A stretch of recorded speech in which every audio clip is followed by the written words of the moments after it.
Hello students, आपका ई board classes में स्वागत है। इससे पहले हम लेक्चर के 2 भाग कर चुके हैं। आज हमारा न्यूमेरिकल्स का तीसरा भाग है और इसमें हम जो क्वेश्चन करने वाले हैं ये मैंने पहले से लिखा हुआ है। ये क्वेश्चन सीबीएसई हो चाहे यूपी बोर्ड हो, इनमें बहुत ज़्यादा ये वाला प्रश्न पूछा जाता है और ये वेरी वेरी इंपॉर्टेंट है। इससे पहले ये यूपी बोर्ड में भी पूछा जा चुका है। आई थिंक 2018 में पूछा जा चुका है। तो क्वेश्चन क्या है समझ लीजिए कि SO2Cl2 की प्रारंभिक मात्रा, SO2Cl2 की प्रारंभिक मात्रा की आधी मात्रा का वियोजन 60 मिनट है। SO2Cl2 की प्रारंभिक मात्रा की आधी मात्रा का वियोजन 60 मिनट है। यदि यह वियोजन प्रथम कोटि का हो तो वेग स्थिरांक की गणना कीजिए। अब हमें ये कह रहा है वेग स्थिरांक यानी कि हमें k की गणना करनी है, यानी कि हमें k ज्ञात करना है। अब हमें यह देखना है कि k किससे ज्ञात कर सकते हैं। तो ये बोल रहा है कि जो प्रारंभिक मात्रा है उस प्रारंभिक मात्रा के आधा होने में जो टाइम लगता है वो कितना लगता है, 60 मिनट लगता है। यानी कि ये जो 60 मिनट दिया हुआ है ये हमारा क्या है, अर्ध आयु काल है।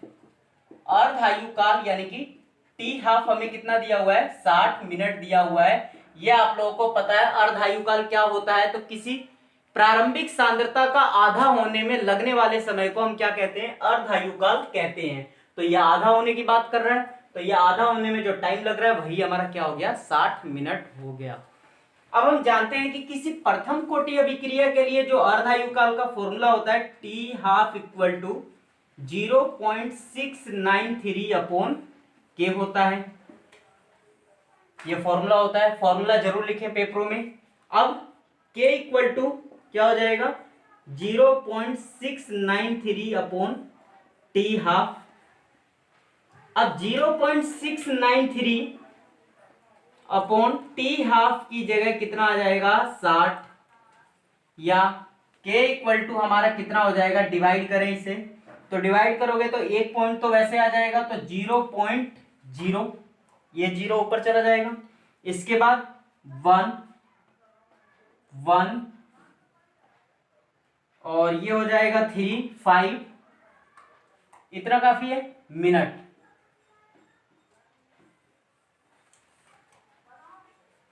आई थिंक आपको ये कॉन्सेप्ट क्लियर हो गया होगा।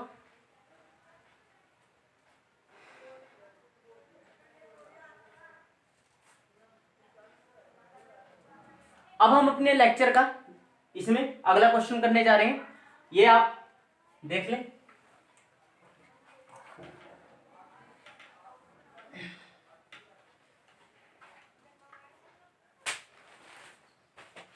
अगला क्वेश्चन है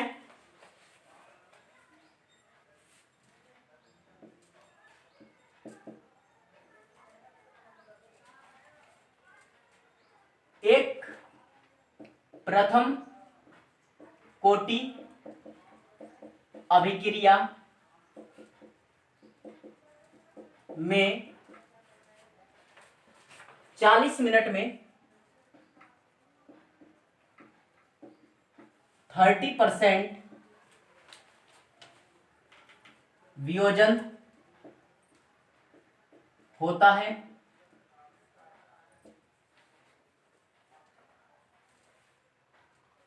आगे है टी हाफ की गणना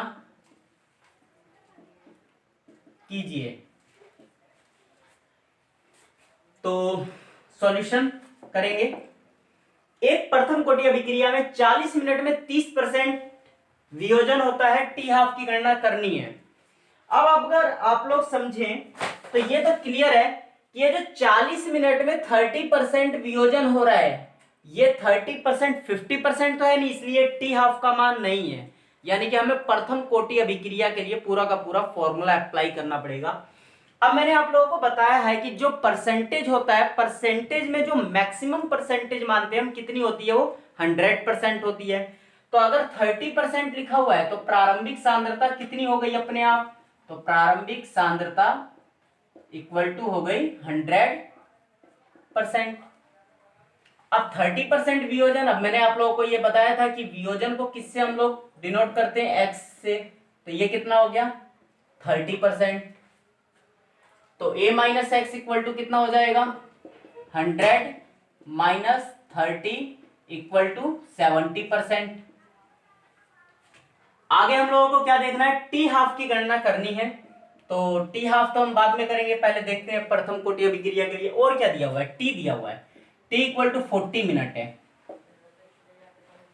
तो क्या हो जाएगा k equal to 2.303 upon T log a upon a minus x. अब अगर हम देखें तो k इक्वल टू हो जाएगा 2.303 अपॉन टी की जगह कितना हो जाएगा 40 log a का मान कितना हो गया 100 और a माइनस एक्स का मान कितना हो गया 70। 0 से 0 गया तो k equal to 2.303 upon 40 into log 10 अपॉन 7, इससे ये गया। अब आप जानते हैं ये log m अपॉन n का फॉर्मूला हो गया, और आप जानते हैं log m अपॉन n जो होता है log m minus log n होता है। तो क्या हो जाएगा k इक्वल टू 2.303 अपॉन 40, ये हो जाएगा log 10 माइनस log 7। आप लोगों को पता है log m upon n equal to log m minus n। आगे k equal to 2.303 upon 40, log 10 का मान कितना होता है 1, और log 10 तक की आपको वैल्यू पता होनी बहुत ज्यादा जरूरी है। log 10 के बाद आपको वैल्यू याद करने की जरूरत नहीं है, वो पेपर में log 10 के बाद वैल्यू दे देगा, लेकिन log 10 तक आपको पेपर में वैल्यू नहीं मिलेगी, तो वो आपको याद होनी चाहिए। जो log 7 की वैल्यू होती है 0.8450। अब इसे सॉल्व करें तो k equal to 2.303 upon 40 into 1 में से माइनस करो तो 0, 5, 5, 1, तो 0.1550 होता है जो हमें यहां वैल्यू दी हुई है। अब क्या इसने हमसे क्वेश्चन में कहीं k पूछा है? तो इसने हमसे कभी कहीं भी क्वेश्चन में k नहीं पूछा है। तो आप लोग इसे सोल्व ना करें, बल्कि अगर हमें अपने क्वेश्चंस के आंसर को आसान करना है तो k की वैल्यू इसी तरीके से छोड़ दें।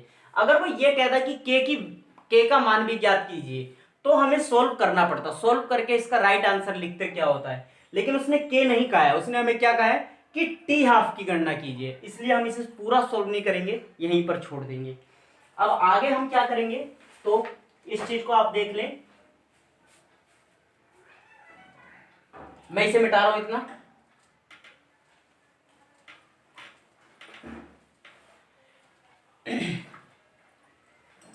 अगर हम आगे देखें तो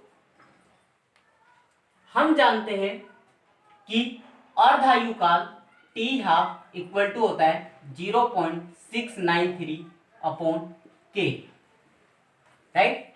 इसे सॉल्व करो, T half equal to 0.693 upon k की जगह क्या आ जाएगा 2.303 अपॉन 40 इंटू 0.155। जीरो की कोई वैल्यू होती नहीं है वैसे भी, तो उसे हटा देंगे पॉइंट के बाद। अब इसे सॉल्व करते हैं तो 40 ऊपर चला जाएगा, तो T half equal to 0.693 into 40 upon 2.303 into 0.155। अब मैथमेटिक्स के आप स्टूडेंट हैं, सॉल्यूशन कर सकते हैं। मैंने इतने की ट्रिक बता रखी है, इसे डायरेक्ट डिवाइड कर दो, ये हो जाएगा 0.3010। और अगर आप इसे पूरे को डिवाइड करेंगे टी हाफ गुणा कर लो, कर ही दे रहे हैं, 0 एक और 0 4 0 2 1 1 2 3 4 1 2 3 4, ये है हमारी वैल्यू। और इसे डिवाइड करना है हमें 0.155 से डिवाइड करना है, तो आप लोग कृपया इसे कर लें। तो आपको पता है ये पॉइंट के बाद 0 है, इसकी भी कोई वैल्यू नहीं रह जाएगी, इसे भी हटा देते हैं। तो टी हाफ इक्वल टू, इस पॉइंट को हटाएं पूरा, तो 12.04 इंटू 123 अपॉन 155, या T half equal to 1204 and 0 upon 155, ये पूरी मल्टीप्लाई कर दी। और अगर आप इसे करेंगे 155 120, तो ये 155 120 को 155 से तो डिवाइड नहीं कर सकते, तो आपको डायरेक्ट डिवाइड जो करना होगा 1204 में करना होगा। मैं डायरेक्ट आपको आंसर बता दे रहा हूं, जो है 77.69 मिनट आ जाएगा हमारा आंसर। आई होप आपको ये क्वेश्चन क्लियर हो गया होगा। कल एक बच्चे ने मेरे से, पिछले लेक्चर में मैंने एक क्वेश्चन दिया था, उसका आंसर पूछा था क्या होगा, तो मैंने उस क्वेश्चन को अभी ध्यान से देखा नहीं है वो कौन सा क्वेश्चन था, तो अभी टाइम लग जाएगा। मैं आपको अगले लेक्चर में उस क्वेश्चन का भी आंसर बता दूंगा। Okay, thank you. अगर आपको ये वीडियो पसंद आए तो लाइक शेयर एंड सब्सक्राइब जरूर करें। धन्यवाद।